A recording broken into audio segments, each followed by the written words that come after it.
شريك له وأشهد أن محمدا عبده ورسوله الذي لا نبي بعده أما بعد.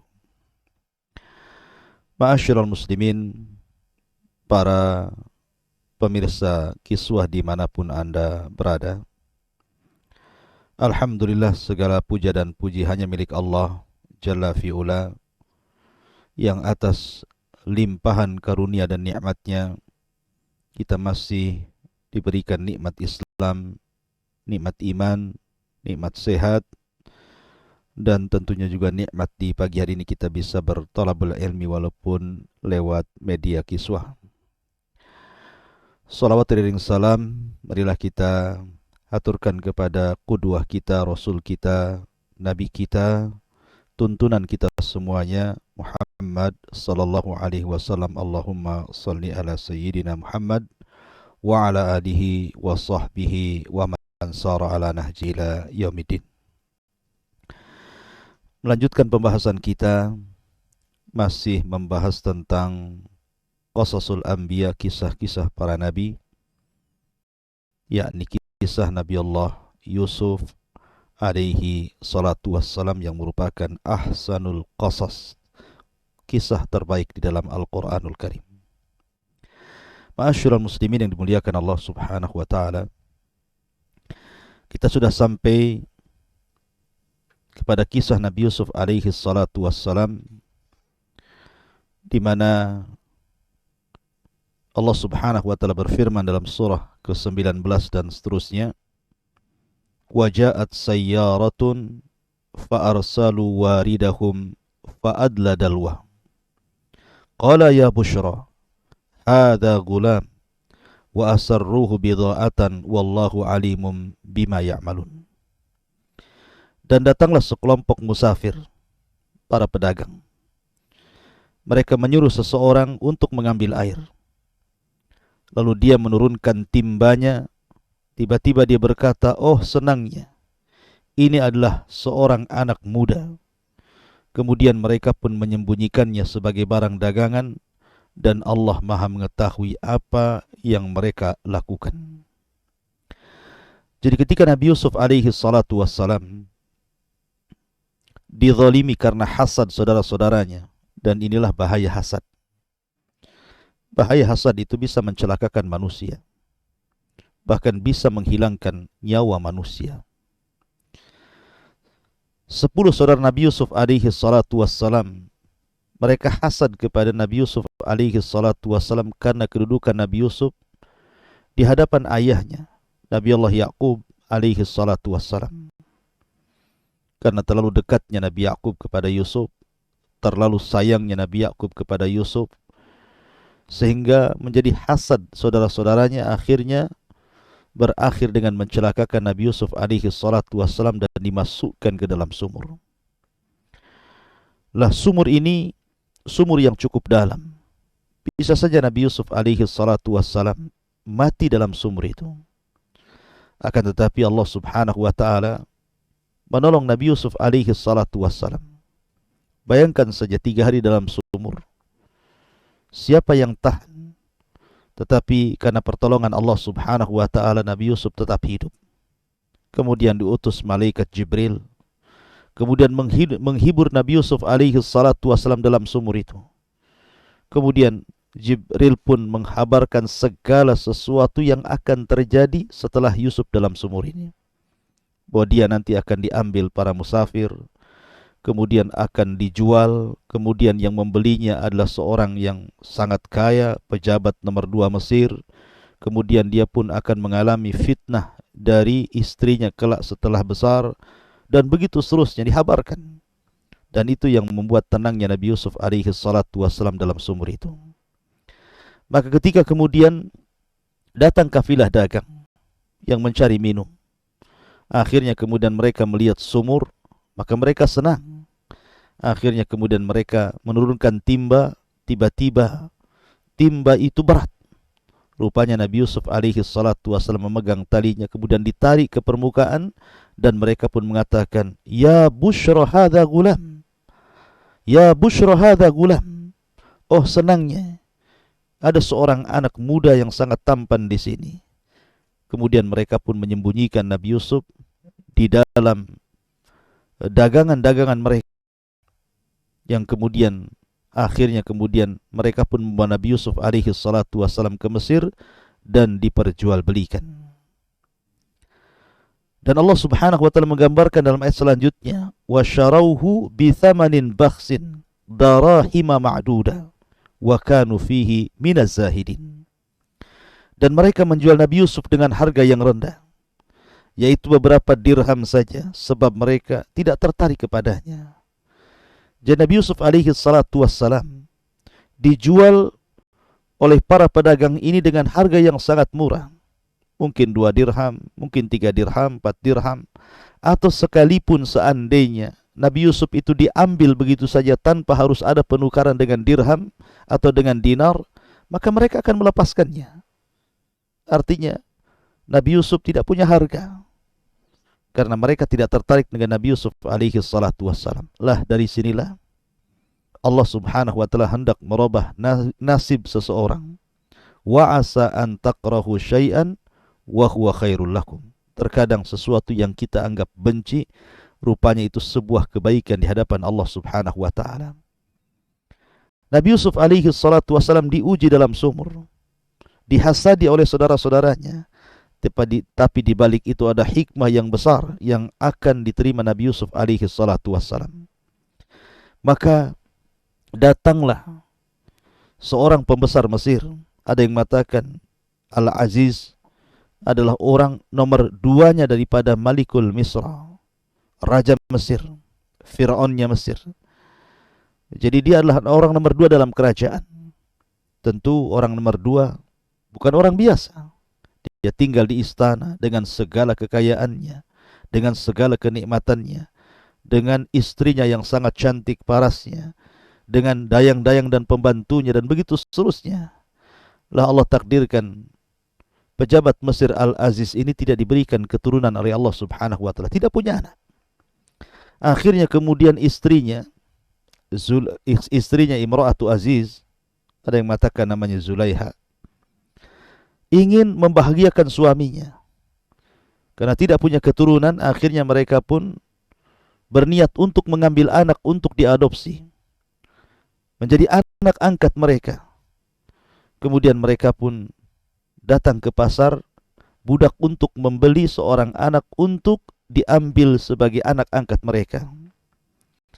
Maka Allah Subhanahu wa taala berfirman, wa qala alladhi ishtarahu min Misra limra'atihi aqrimi mathwai asa an yanfa'u aw yattakhidahu walada wa kadzalika makkanna li Yusuf fil ardi walinu'allimahu min ta'wilil ahadits wallahu ghalibun ala amrih walakinna aktsaran nasi la ya'lamun. Dan orang Mesir yang membelinya berkata kepada istrinya, berikanlah kepadanya tempat yang layak, tempat yang baik. Mudah-mudahan dia bermanfaat bagi kita, atau kita pungut dia sebagai anak. Dan demikianlah kami memberikan kedudukan yang sangat baik kepada Yusuf di negeri Mesir, dan agar kami ajarkan kepadanya takwil mimpi, dan Allah berkuasa terhadap urusannya, akan tapi kebanyakan manusia tidak memahaminya. Ma'asyiral muslimin yang dimuliakan Allah Subhanahu wa taala, ketika Nabi Yusuf alaihi salatu wassalam dilempar ke dalam sumur oleh 10 saudaranya, ketika itu usia Nabi Yusuf alaihi salatu wassalam 10 tahun. Artinya belum balik. Dan Nabi Yusuf alaihi salatu wassalam itu diberikan ketampanan oleh Allah Subhanahu wa taala, nabi tertampan. Dia mendapatkan separuh ketampanan Adam alaihi salatu wassalam. Kemudian juga diberikan akhlak yang sangat baik. Ya tentu karena dia adalah turunan seorang nabi. Nabi Allah Yaqub alaihi salatu wassalam tentu mewarisi akhlaknya, kesabarannya, keindahannya, dan begitu seterusnya. Sehingga ketika Al-Aziz, pejabat Mesir ini, memandang Nabi Yusuf alaihi salatu wassalam, langsung tertarik. Kemudian istrinya menganjurkan untuk membelinya. Kemudian mereka pun membeli Nabi Yusuf alaihi salatu wassalam dari para pedagang itu. Maka disinilah perubahan kehidupan Nabi Yusuf beralih ke sebuah istana. Dia tinggal di istana yang sangat megah, dengan makanan-makanan yang sangat lezat, dengan pendidikan-pendidikan, dengan pelayanan-pelayanan, dan begitu seterusnya. Dan dia pun diangkat menjadi anak Al-Aziz, pejabat nomor 2 Mesir. Dan tanpa terasa, hari pun berganti, minggu pun berlalu, bulan pun kemudian hilang, datanglah tahun. Akhirnya tanpa terasa, Nabi Yusuf pun kemudian sudah 10 tahun berada di dalam istana Al-Aziz ini. Berarti Nabi Yusuf alaihi salatu wassalam sudah berusia 20 tahun. Maka ketampanan Nabi Yusuf alaihi salatu wassalam semakin tampak. Bersihnya wajahnya, bersihnya badannya, tampannya, akhlaknya, senyumnya, dan begitu seterusnya. Itu pula yang menjadikan kemudian istri Al-Aziz bukannya sayang, malah kemudian tertarik dan jatuh cinta kepada Nabi Yusuf alaihi salatu wassalam. Akhirnya karena dia tidak mendapatkan pelayanan, kepuasan dari suaminya, maka dia pun kemudian ingin memuaskan dirinya dan hendak melakukan perzinahan dengan Nabi Yusuf alaihi salatu wassalam. Mulailah dia membuat makar bagaimana caranya dia mendapatkan Nabi Yusuf dan bisa melampiaskan syahwatnya. Allah Subhanahu wa taala berfirman, "Warawadtuhu allati huwa fi baitiha an nafsihi wa ghallaqatil abwab wa qalat hayta lak qala ma'adallah innahu rabbi ahsana mathwaya innahu la yuflihu zalimun." Dan perempuan, maksudnya yang dia tinggal di rumahnya, maksudnya istri daripada Al-Aziz Zulaikha ini, menggoda Nabi Yusuf alaihi salatu wassalam. Kemudian dia menutup pintu-pintunya, mengunci jendela-jendelanya. Kemudian dia pun berkata kepada Nabi Yusuf alaihi salatu wassalam, "Hai talak, mendekatlah kemari, mendekatlah kepadaku." Tapi Yusuf alaihi salatu wassalam kemudian berkata, "Aku berlindung kepada Allah. Sungguh Tuanku telah memperlakukan diriku dengan baik, dan sesungguhnya orang-orang zalim itu tidak akan beruntung." Nabi Yusuf alaihi salatu wassalam menolak ajakan daripada istri Al-Aziz ini. Tentu bagaimanapun dia sudah banyak berjasa kepada dirinya. Al-Aziz sudah banyak berjasa kepada dirinya, membesarkan dirinya, memberikan makanan yang bergizi, pendidikan, dan begitu seterusnya. Tidak mungkin dia mengkhianati kebaikan manusia. Karena bagaimanapun seorang muslim, kita dalam Islam saja tidak boleh melupakan kebaikan orang. Dan itu ajaran Nabi SAW. Nabi tidak pernah melupakan kebaikan manusia. Bahkan ketika orang-orang Ansar dalam pembagian ghanimah yang dilakukan Nabi SAW pasca perang Hunain, orang-orang Ansar ini mereka merasa cemburu karena Nabi SAW membagi-bagikan ghanimah kepada orang-orang muhajirin lebih banyak dibandingkan kepada mereka.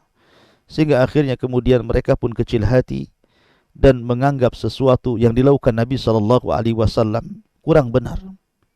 Tapi kemudian Nabi SAW mengingatkan kebaikan mereka. Karena Nabi tidak pernah melupakan kebaikan mereka. Nabi SAW mengatakan, kalau seandainya kalian bicara pasti benar dan pasti kebenarkan. Kemudian Nabi memuji orang-orang Ansar karena kebaikan mereka. Begitulah Nabi SAW tidak pernah melupakan kebaikan. Begitu juga Nabi Yusuf alaihissalam tidak pernah melupakan kebaikan Al-Aziz yang sudah merawatnya, yang sudah mengambil dia dari sumur, dari hasadnya saudara-saudaranya, dari perbudakan akhirnya diangkat menjadi anak seorang pejabat Mesir besar, orang nomor 2 Mesir. Makanya dia kemudian menolak ajakan istrinya karena ini termasuk berkhianat kepada kebaikan Al-Aziz yang sudah merawatnya. Makanya dia tolak. Ketika Nabi Yusuf alaihissalam betul-betul digoda, dimasukkan ke dalam rumahnya Al-Aziz, pintu-pintu dikunci, jendela-jendela dikunci, tidak ada siapapun di situ. Tetapi Nabi Yusuf alaihissalam berusaha untuk menjaga dirinya. Bahkan Allah Subhanahu wa taala menjelaskan, walaqad hammat bihi wa hamma biha laula an ra'a burhana rabbih kadzalika nasrifu anhu su wal fahsya innahu min ibadinal mukhlasin. Dan sungguh perempuan itu telah berkehendak kepada Yusuf, menginginkan Yusuf untuk supaya melampiaskan syahwatnya, dan Yusuf pun berkehendak kepadanya. Ya, karena Nabi Yusuf alaihi salatu wasalam sudah menjadi anak muda. Dan setiap laki-laki normal, setiap anak muda normal pasti akan diberikan syahwat, akan disukakan dengan wanita. Apalagi wanita di depan Nabi Yusuf walaupun terpaut jauh usianya, tetapi dia bukan wanita biasa, wanita kaya yang suka merawat badannya, yang suka merawat mukanya, yang suka merawat keindahan tubuhnya, sehingga siapapun laki-lakinya pasti akan tertarik dengan keparasan cantik daripada Zulaiha ini. Apalagi Nabi Yusuf alaihi salatu wassalam anak muda, belum menikah. Kemudian dia orang asing, dia seorang musafir, di mana terkadang seorang musafir itu lebih nekat dibandingkan orang-orang mukim, karena kalau dia berbuat jahat tidak ada yang tahu. Tapi orang yang mukim di sebuah tempat, tentu kalau hendak berbuat jahat itu pasti akan terpikir, malu dengan keluarganya, malu dengan nama baik keluarganya, dan begitu seterusnya. Kemudian juga Nabi Yusuf alaihi salatu wassalam, dia adalah seorang yang di bawah kekuasaan Zulaiha, artinya dia harus nurut apa kata tuannya. Akan tetapi Nabi Yusuf alaihi salatu wassalam diberikan oleh Allah Azza wa Jal untuk tidak melayani syahwat daripada Zulaiha ini. Dia tolak. Ya. Ma'asyiral muslimin yang dimuliakan Allah Azza wa Jal, bahkan dalam hatinya sebenarnya Yusuf juga berkehendak. Makanya Allah mengatakan wa hamma biha. Dan Yusuf pun sebenarnya dalam hatinya kepengen melakukan itu. Ya wajar, namanya anak muda, belum menikah, kemudian seorang musafir, kemudian orang asing, jauh dari keluarga, kemudian dihadapkan kepada wanita yang sangat cantik parasnya. Siapa yang tidak tergoda dengan Zulaiha? Tetapi Allah subhanahu wa ta'ala tolong Nabi Yusuf. Makanya Allah mengatakan laula an ra'a burhana rabbi. Kalaulah sekiranya, kalau sekiranya dia tidak melihat tanda-tanda dari Tuhannya yang demikian besar, kemudian kami palingkan darinya keburukan dan kekejian, sungguh dia Yusuf termasuk hamba-hamba yang terpilih. Sebagian ulama mengatakan yang dimaksud burhan di sini artinya, jadi Nabi Yusuf malu ketika melihat berhala. Jadi di situ di kamar Zulaiha itu ada berhala. Kemudian dia tutup berhala itu. Padahal berhala itu tidak berakal, tidak bisa bicara, tidak bisa mendengar. Tetapi karena dia malu dengan berhala itu, maka kemudian dia tidak jadi mengikuti apa kemauan daripada Zulaiha. Ada juga yang mengatakan yang dimaksud burhan di sini adalah dia teringat dengan bapaknya Yakub. Dia teringat dengan kebaikan Yakub ayahnya, sehingga dia menolak permintaan wanita itu. Ada juga yang mengatakan dia teringat dengan perkataan Jibril, dan ini yang benar di dalam sumur itu, bahwa nanti engkau wahai Yusuf akan digoda oleh seorang wanita yang bernama Zulaiha, maka jangan kau tanggapi godaannya. Makanya Nabi Yusuf alaihi salatu wassalam dihindarkan oleh Allah subhanahu wa ta'ala dari keburukan. Ma'asyiral muslimin yang dimuliakan Allah Azza wa Jalla. Tapi lihat bagaimana wanita yang sudah tergila-gila dengan Nabi Yusuf ini. Dia membuat makar. Kemudian mengatakan, Al-Quran berfirman, wastabaqal bab wa qaddat qamisahu min duburin wa alfaya sayyidaha ladal bab. Qalat ma jaza'u man arada bi ahlika su'an illa an yusjan au adzabun alim. Dan keduanya berlomba-lomba menuju pintu.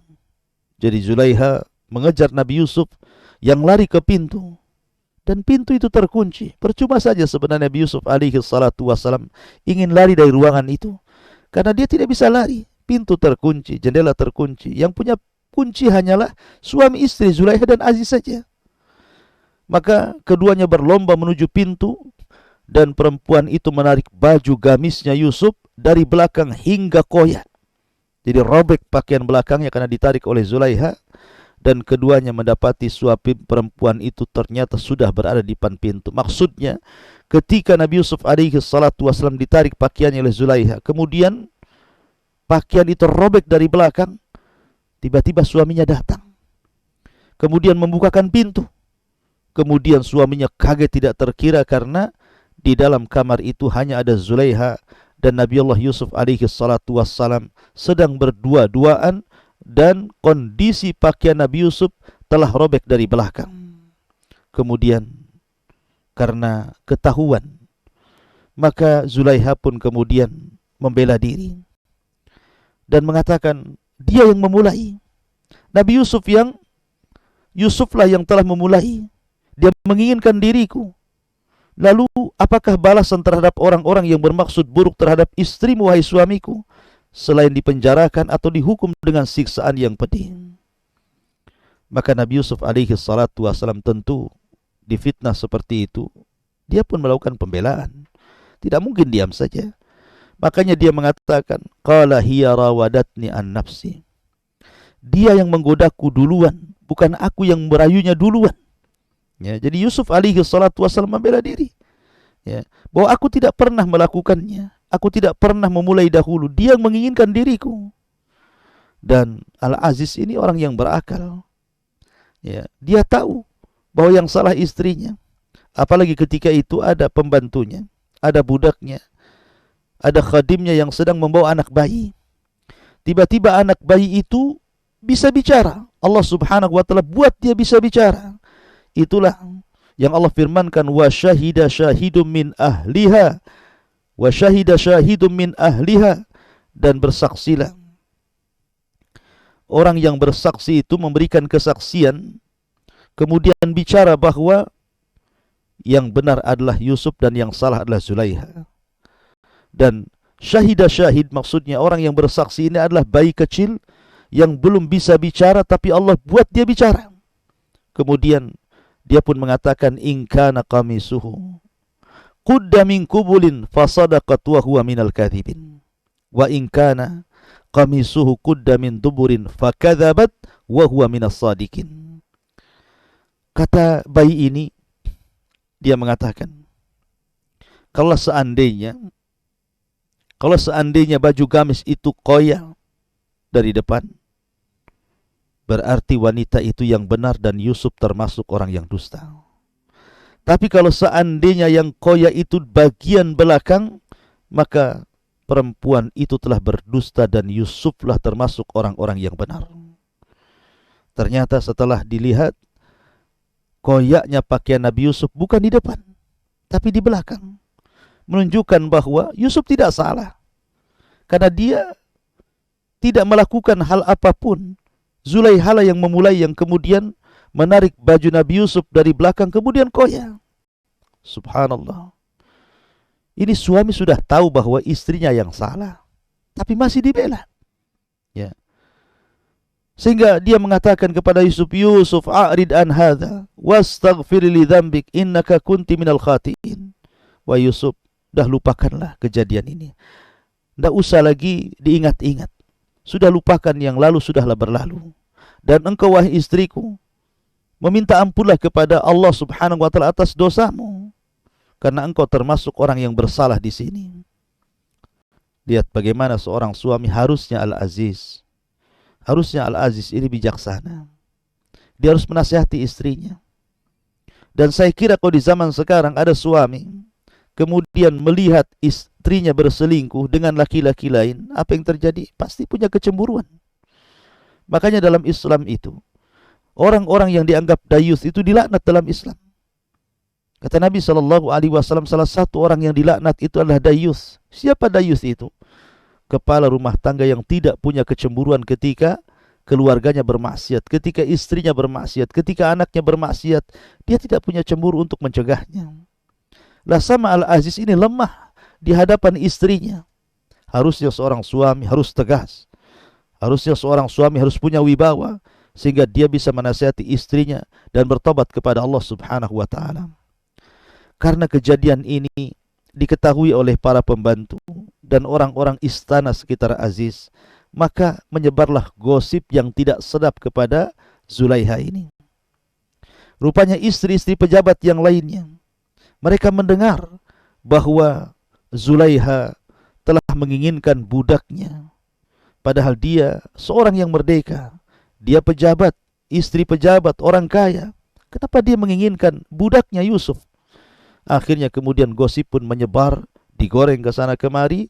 Maka Zulaiha wanita yang cerdas, dia tidak tahu siapa Nabi Yusuf alaihi salatu wassalam. Akhirnya kemudian Allah menggambarkan di dalam Al-Quran, wa qala niswatun fil Madinah imra'atul aziz turawidu fataha an nafsihi qad saghafaha hubba inna lanaraha fi dhalalim mubin. Dan perempuan-perempuan di kota itu menyebarkan isu, istri Aziz telah menggoda dan merayu pelayannya, pembantunya, budaknya untuk menundukkan untuk dirinya. Subhanallah. Ya.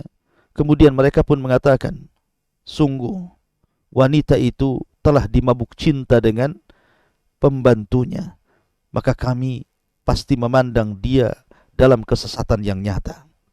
Jadi mulailah wanita-wanita, ada yang mengatakan 40 istri pejabat di zaman itu, menggosipi Zulaiha yang merupakan istri daripada Al-Aziz karena perbuatannya.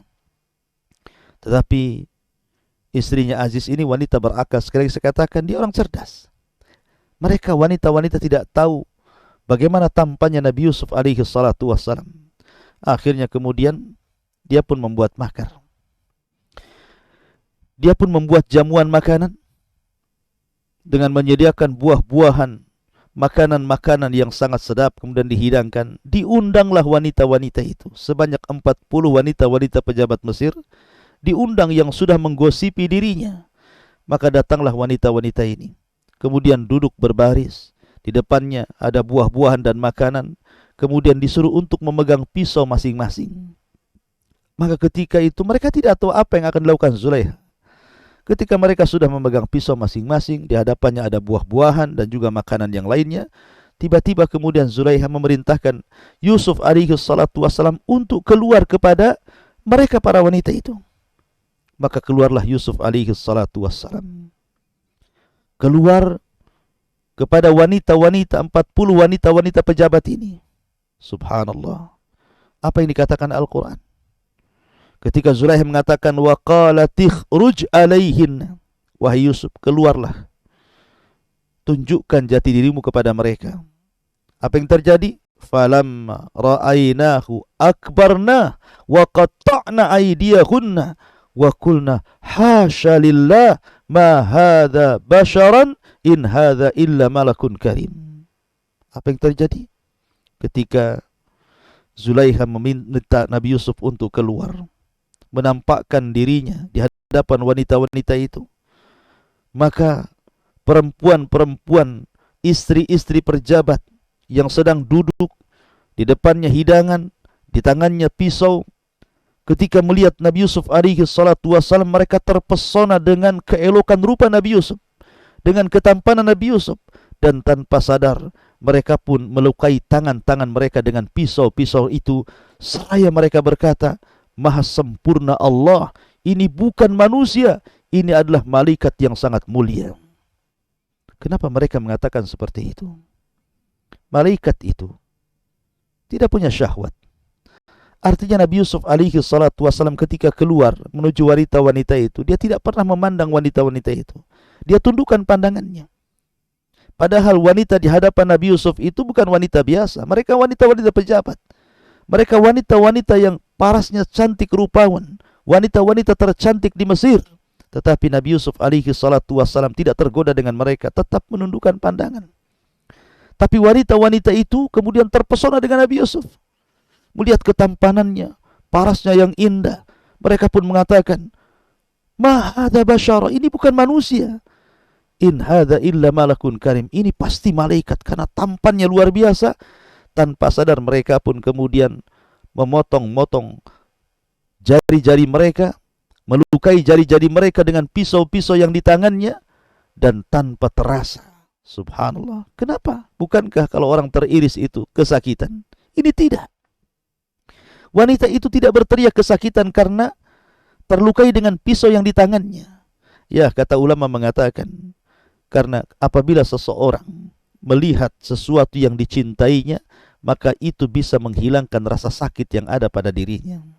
Lihat Bilal bin Rabah, diadab oleh Allah Subhanahu, diadab oleh orang-orang Quraisy, oleh majikannya karena hanya beriman kepada syariat Rasul sallallahu alaihi wasallam. Dibawa ke padang pasir, kemudian diikat di batu, di atas terik matahari yang luar biasa, di padang pasir yang gersang, kering kelontang, yang tidak ada air sama sekali. Tapi Bilal tidak pernah merasakan sakit dan dia hanya mengatakan ahadul ahad, ahadul ahad. Ya, karena kecintaannya kepada Allah sehingga melenyapkan rasa sakit cambukan tuannya dan baru berhenti kalau seandainya tuannya lelah. Maka wanita-wanita ini juga karena melihat ketampanan Nabi Yusuf, akhirnya mereka terpesona, lupa bahwa tangan mereka sudah terlukai dengan pisau-pisau itu. Kalimat qata' dengan menggunakan tasdid itu beda dengan qata'. Ya, kalau qata'a itu hanya mungkin satu irisan saja, tapi kalau qata' itu artinya beriris-iris. Ya. Jadi melukai itu berkali-kali tangannya dilukai dengan pisau itu. Dan mereka tidak merasakan sakit karena terpukul dengan ketampanan Nabi Yusuf alaihi salatu wassalam. Barulah kemudian mereka paham kenapa Zulaiha tertarik dengan Yusuf alaihi salatu wassalam. Maka akhirnya kemudian setelah itu terjadi, barulah kemudian Zulaiha mengatakan, qalat fadzalikunna alladhi lumtunnani fihi walaqad rawattuhu an nafsi fasta'sam wala illam yaf'al ma amuruhu la yusjananna wala yakunanna minas saghirin. Dan istrinya Al-Aziz berkata, itulah orangnya yang menyebabkan kamu mencela aku karena aku tertarik kepadanya, dan sungguh aku telah menggoda untuk menundukkan dirinya, tapi dia menolaknya. Yusuf menolaknya, ya, karena dia tahu bahwa perbuatan itu tidak benar. Perbuatan itu perbuatan fahsya wal munkar. Perbuatan itu tidak menunjukkan akhlak untuk membalas kebaikan Al-Aziz. Makanya Nabi Yusuf alaihi salatu wassalam menolak itu. Dan seorang Nabi maksum akan dijaga oleh Allah subhanahu wa ta'ala. Lah ketika kemudian Zulaiha sudah menggoda Nabi Yusuf dengan cara yang halus, tidak bisa juga. Mulailah dia menggoda Nabi Yusuf dengan cara yang kasar, dengan cara mengancam Nabi Yusuf alaihi salatu wassalam dan mengatakan jika dia tidak melakukan apa yang aku perintahkan, niscaya dia akan dipenjarakan dan dia akan menjadi orang yang hina. Dia tidak boleh lagi tinggal di istanaku. Dia harus masuk penjara. Tetapi Nabi Yusuf alaihi salatu wassalam tetap menolaknya dan mengatakan, qala rabbi as-sijnu ahabbu ilayya mimma yad'unani ilaih wa illa tasrif anni kaidahun. Dia mengatakan, wahai Tuhanku, penjara itu lebih baik dan lebih aku sukai dibandingkan memenuhi ajakan mereka. Jika aku tidak engkau hindarkan dari tipu daya mereka, niscaya aku akan cenderung untuk melakukan keinginan mereka dan tentu aku termasuk orang-orang yang bodoh, kata Nabi Yusuf. Ma'asyiral muslimin yang dimuliakan Allah Azza wa Jalla. Maka Yusuf pun menolak permintaan mereka dan memilih untuk memenjarakannya. Lah dari sini akhirnya suami-suami dari istri-istri pejabat itu mendengar bagaimana mereka sudah mengkhianati mereka dengan melihat Nabi Yusuf alaihi salatu wassalam. Makanya mereka takut kalau seandainya keberadaan Nabi Yusuf itu memfitnah mereka. Akhirnya suami-suami mereka sepakat bahwa Yusuf harus dijauhkan dari istri-istri mereka. Termasuk Al-Aziz menginginkan Nabi Yusuf dijauhkan daripada Zulaiha istrinya. Maka para pejabat ini sepakat untuk memasukkan Yusuf ke dalam penjara. Akhirnya kemudian Nabi Yusuf pun dimasukkan penjara tanpa ada alasan yang benar. Dizalimi. Atas dosa apa Nabi Yusuf dipenjarakan? Atas kesalahan apa Nabi Yusuf dipenjarakan? Tapi begitulah, terkadang seseorang diuji untuk dinaikkan derajatnya. Bahwa di balik ujian ini tentu ada hal yang bisa mengangkat derajat Nabi Yusuf alaihi salatu wassalam kelak. Oleh karena itulah maka jangan sedih kalau seandainya Allah subhanahu wa ta'ala menguji seseorang. Karena terkadang di balik ujian itu ada hikmah yang besar, baik kita ketahui ataupun kita tidak ketahui. Karena terkadang ujian itu membawa nikmat bagi orang-orang yang diujinya. Ma'asyiral muslimin yang dimuliakan Allah Azza wa Jalla. Lah peristiwa ketika Nabi Yusuf akhirnya diponis masuk penjara. Di situ ada kejadian. Di istana ada kejadian yang sangat heboh. Apa kejadiannya? Di istana itu ada dhawak. Dhawak itu tukang mencicipi makanan raja. Jadi kalau seseorang membuat makanan untuk raja, tidak langsung dihidangkan ke raja, tetapi akan didatangkan zawak untuk mencicipi, dikhawatirkan ada racunnya, kemudian menjadikan raja mati. Lah ketika itu zawak ini sedang mencicipi dua makanan, satu berupa asir, minuman peras, dan yang satunya roti. Kemudian dimakannya roti itu. Setelah makan roti, kemudian dia minum asir. Tiba-tiba setelah makan roti dan minum asir itu, kemudian matilah zawak ini, meninggal dunia. Ya, ada kemungkinan mungkin di antara roti dan asir itu, minuman perasan itu, atau mungkin bahasa kitanya jus, mungkin diracuni, atau mungkin salah satu makanan itu ada racunnya, entah di minumannya atau mungkin di rotinya. Akhirnya meninggallah zawak ini, yang tukang mencicipi makanan raja ini. Kemudian tersangkanya adalah imma yang membuat roti ataupun yang membuat minuman. Maka ditangkaplah kedua-duanya dan dimasukkan satu penjara dengan Nabi Yusuf alaihi salatu wassalam. Lah akhirnya kemudian Allah Subhanahu wa taala menjelaskan ini.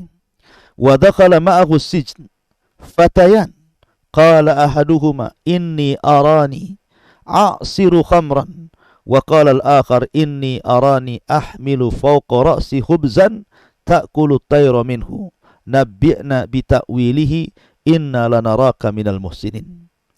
Dan bersama dia masuk, maksudnya Nabi Yusuf masuk ke dalam penjara, masuk pula dua orang pemuda dalam penjara itu, pembuat roti dan pembuat minuman, yang dengan sebab keduanya meninggallah tukang cicipin makanan itu. Salah satu keduanya tiba-tiba Allah Subhanahu wa taala mimpikan. Jadi keduanya bermimpi, ya. Baik yang tukang membuat minuman raja ataupun tukang membuat roti makanan raja, bermimpi kedua-duanya. Di antara mimpinya, salah satunya berkata, sesungguhnya aku bermimpi memeras anggur. Dan yang lainnya berkata, aku bermimpi bahwa roti di atas kepalaku, membawa roti di atas kepalaku, sebagiannya dimakan burung. Berikanlah kepada kami takwilnya wahai Yusuf, sesungguhnya kami memandang dirimu termasuk orang-orang yang berbuat baik. Akhirnya kemudian Nabi Yusuf alaihi salatu wassalam mentakwilkan mimpi keduanya. Yusuf pun mengatakan, qala la ya'tikuma ta'amun turzaqani illa nabba'tukuma bita'wilihi qabla an ya'tikuma dhalikuma mimma 'allamani rabbi inni taraktu millata qaumi la yu'minuna billahi wa hum bil akhirati hum kafirun. Yusuf berkata, makanan apapun yang akan diberikan kepadamu berdua, aku telah mendapatkan atau telah dapat menerangkan takwilnya sebelum makanan itu sampai kepadamu. Itu sebagian dari yang diajarkan Tuhanku. Sesungguhnya aku telah meninggalkan agama orang-orang yang tidak beriman kepada Allah, bahkan mereka tidak percaya kepada hari akhir. Sebelum Nabi Yusuf alaihi salatu wassalam mentakwilkan mimpi keduanya, maka Nabi Yusuf mulai berdakwah, mendakwahkan dakwah tauhid agar keduanya masuk ke dalam Islam. Karena Yusuf tahu nih, salah satu dari keduanya akan diponis mati. Karena salah satu keduanya telah meletakkan racun. Kalau seandainya tidak dimakan zawak, tentu raja akan mati. Ya. Tapi karena kemudian yang mencicipi dulu adalah zawaknya, maka dia yang meninggal sebelum sampai ke makanan raja itu. Dan Yusuf tahu kalau kedua-duanya keluar dari penjara, pasti salah satunya akan dibunuh. Karena sudah berani meracuni raja. Ya. Makanya Nabi Yusuf alaihi salatu wassalam ingin mendakwai keduanya, ingin mengajak keduanya ke dalam tauhid. Makanya Nabi Yusuf alaihi salatu wassalam mulai berdakwah kepada keduanya, mengajak mereka berdua kepada tauhid. Dan dia mengatakan, wattabi' millata abai Ibrahim wa Ishaq wa Yaqub ma kana lana an nusyrika billah min syai'in dzalika min fadlillahi alaina wa 'alan nas walakinna aktsaran nas la yashkurun.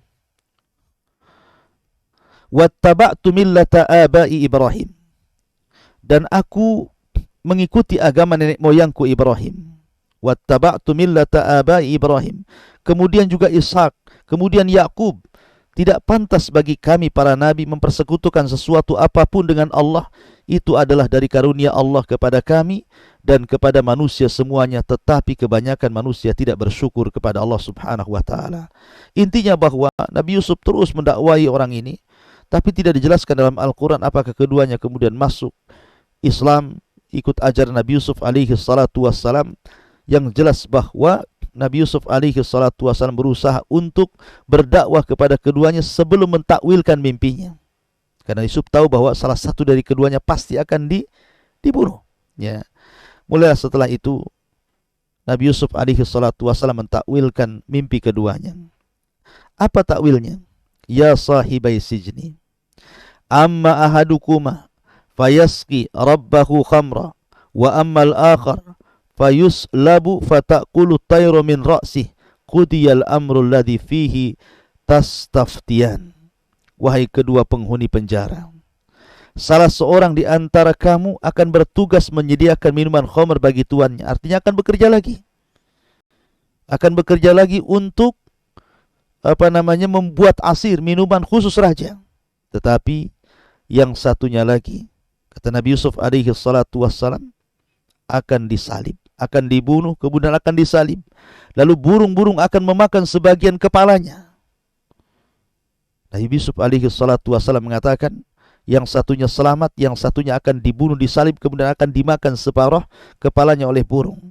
Telah terjawab perkara yang kamu tanyakan kepadaku. Wa qala lilladzi dhanna annahu najin minhuma udhkurni inda rabbik. Dan dia pun Yusuf berkata kepada orang yang diketahuinya akan selamat di antara mereka berdua, terangkanlah kepadaku kepada tuanmu. Nanti kalau kau sudah keluar dari penjara, jelaskan bahwa aku yang mentakwilkan mimpi kalian berdua. Fa ansahu syaitan dzikra rabbih falabisa fi sijni bid'a sinin. Maka setan menjadikan dia lupa untuk menerangkan kepada Yusuf, kepada tuannya.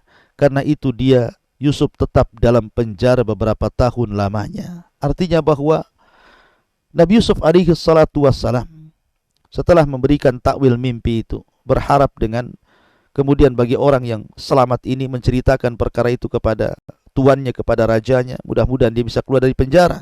Akan tetapi Allah takdirkan keinginan Nabi Yusuf tidak sebagaimana keinginan Allah Subhanahu wa taala.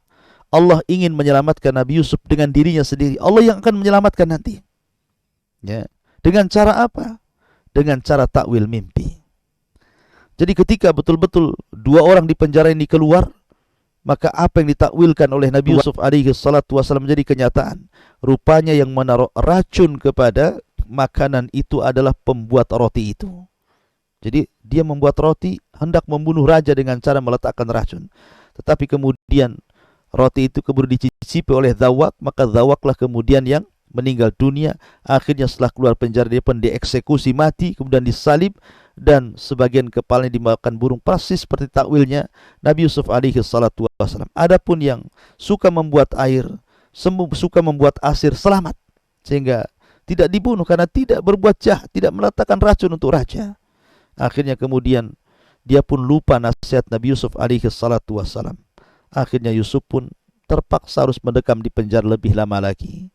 Sampai 10 tahun setelah kejadian itu, Nabi Yusuf alaihi salatu wassalam tetap dalam penjara. Subhanallah. Di penjara tanpa ada salah, di penjara tanpa ada alasan. Ini kezaliman. Ya, hasadnya para pejabat Mesir. Ya, karena dikhawatirkan kemudian wanita-wanita itu tertarik dan terpesona dengan Nabi Yusuf alaihi salatu wassalam. Ini kezaliman. Ya. Lah ketika itu Allah Subhanahu wa taala takdirkan sang raja bermimpi. Sang raja bermimpi. Makanya saya katakan kisah Nabi Yusuf ini unik. Permulaan kisah bicara mimpi, dan sekarang kita masuk pertengahan kisah juga bicara mimpi. Ya. Dan nanti di akhir kisah pun bicara mimpi. Lah, sang raja ini bermimpi. Apa mimpinya? Wa qala al-maliku inni ara sab'a baqaratin siman ya'kuluhunna sab'u ijaf wa sab'a sumbulatin khudrin wa ukhra yabisat ya ayyuhal mala'u uftuni fi ru'yaya in kuntum li ru'yaya ta'burun qalu adghathu ahlamin wa ma nahnu bi ta'wilil ahlami bi'alimin. Dan raja pun berkata kepada para pemukanya, sesungguhnya aku bermimpi semalam melihat 7 ekor sapi betina yang gemuk dimakan oleh 7 ekor sapi betina yang kurus. Subhanallah, ini mimpinya aneh. Harusnya yang gemuk memakan yang kurus, ini pula yang kurus memakan yang gemuk. Dan sapi itu tidak mungkin memakan sapi. Mana ada sapi makan sapi? Sapi bukan kanibal. Sapi bukan pemakan daging. Sapi itu pemakan rumput. Maka ini mimpinya aneh. Ya. Kata raja, dia mengatakan, sesungguhnya aku bermimpi melihat 7 ekor sapi betina yang gemuk dimakan oleh 7 ekor sapi betina yang kurus. Bukan itu saja, 7 tangkai gandum yang hijau kemudian menyatu dengan 7 tangkai yang lainnya yang kering. Kemudian raja mengatakan, wahai para pemuka, terangkanlah kepadaku tentang takwil mimpiku ini jika kalian bisa mentakwilkan mimpiku.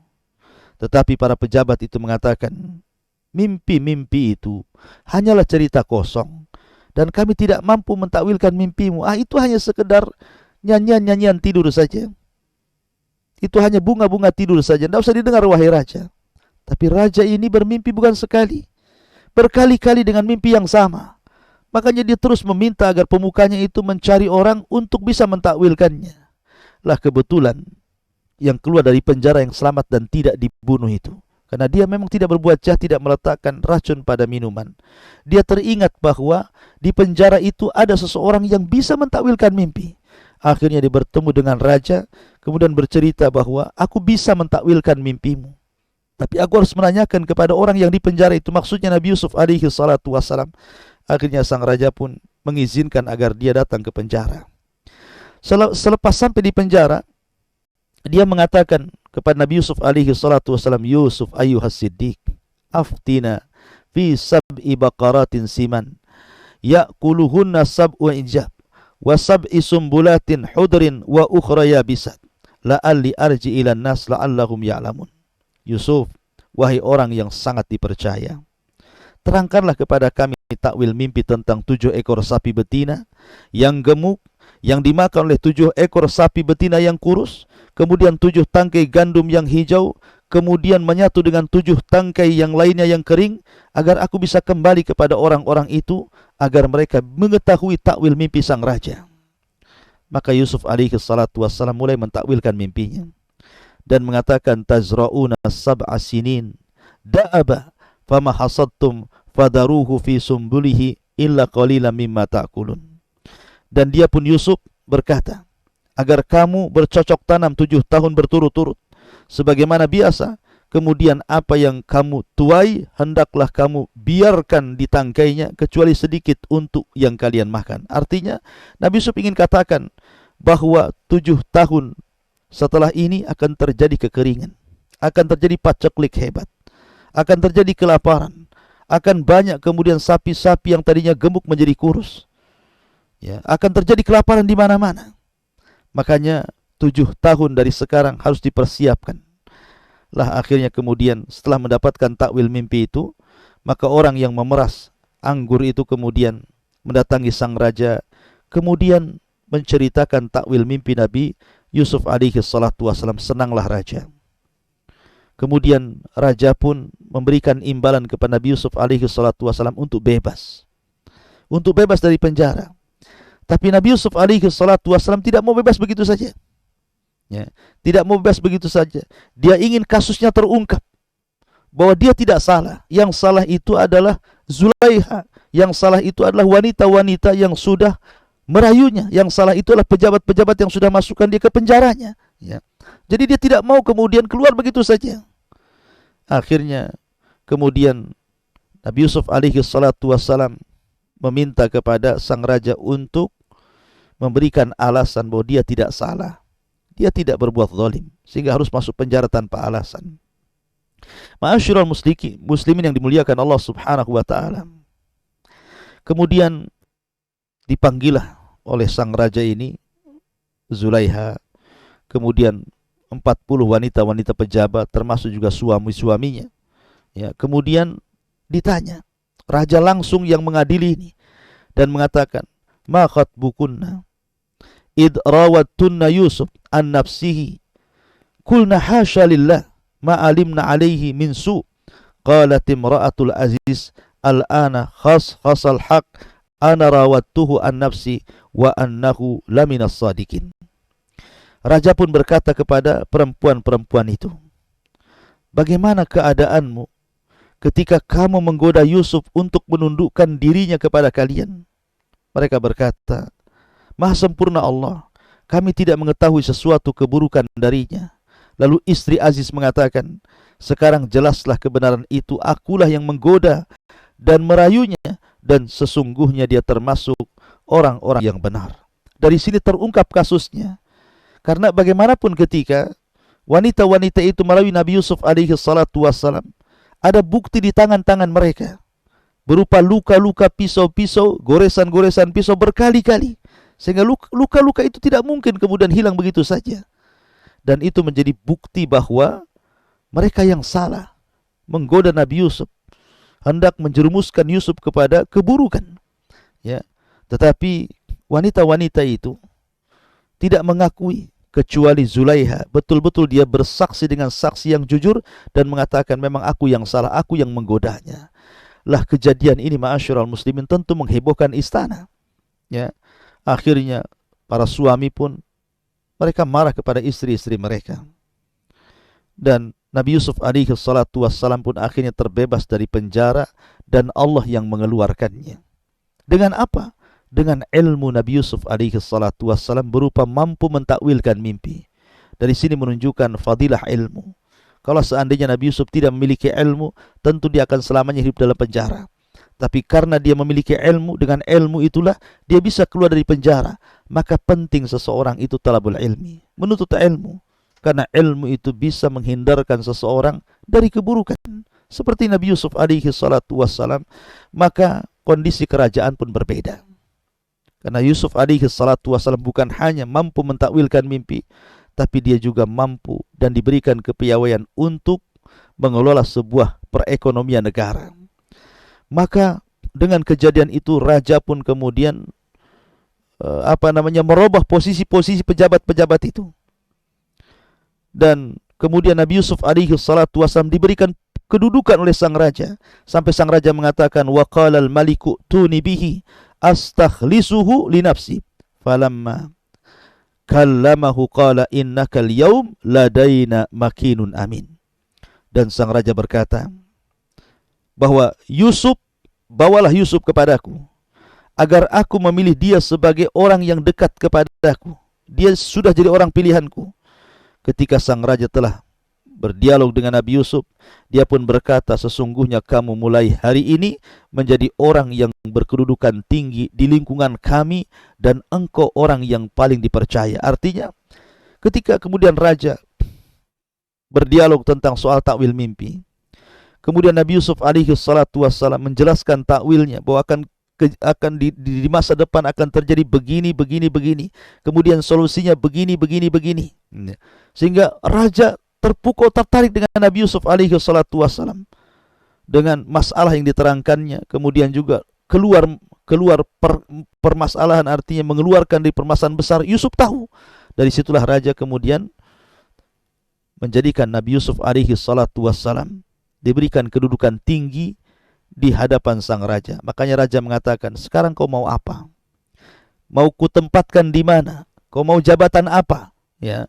Makanya Yusuf alaihi salatu wasallam mengatakan, qala ij'alni ala khazainil ard inni hafidhun alim.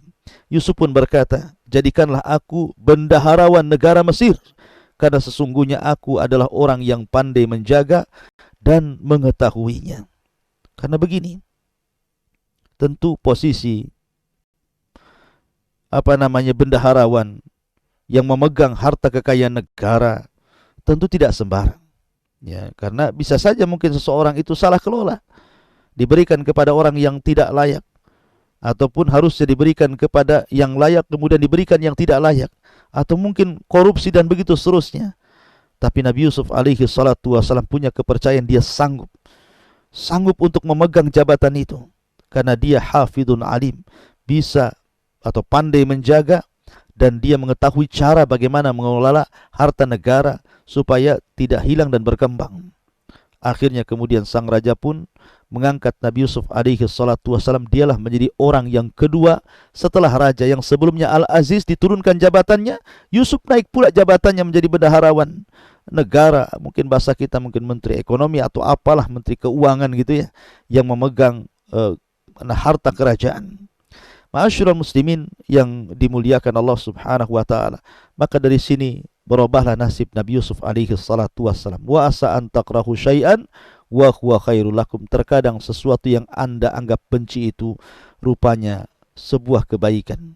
Ujian demi ujian ditimpakan Allah kepada Nabi Yusuf alaihi salatu wassalam, mulai daripada hasadnya 10 saudaranya, kemudian memasukkan Nabi Yusuf ke dalam sumur, kemudian dibawa oleh para pedagang, kemudian dijual dengan cara murah, kemudian mendapatkan ujian, dirayu, digoda oleh perempuan aziz dan para perempuan pejabat-pejabat Mesir, akhirnya harus masuk mendekam di penjara selama bertahun-tahun tanpa ada alasan yang benar. Tetapi dengan kesabarannya, Nabi Yusuf alaihi salatu wasalam diangkat derajatnya oleh Allah, dan sekarang dia menjadi bendaharawan Mesir, menjadi orang yang menentukan nasib perekonomian Mesir 7 tahun ke depan, bahkan mungkin puluhan tahun ke depan. Dan Nabi Yusuf alaihi salatu wasalam berhasil sehingga raja sangat percaya dengan Nabi Yusuf alaihi salatu wasalam. Lalu apa yang terjadi setelah Nabi Yusuf alaihi salatu wassalam memegang bendaharawan Mesir? Apa yang terjadi dengan ayahnya Yakub alaihi salatu wassalam? Apa yang terjadi dengan saudara-saudaranya Yusuf alaihi salatu wassalam? Tentu ini pembahasan yang sangat panjang. Nanti insyaallah kita akan lanjutkan lain kesempatan. Mudah-mudahan ada manfaatnya. Subhanakallah bihamdika asyhadu an la ilaha illa anta astaghfiruka wa atubu ilaik.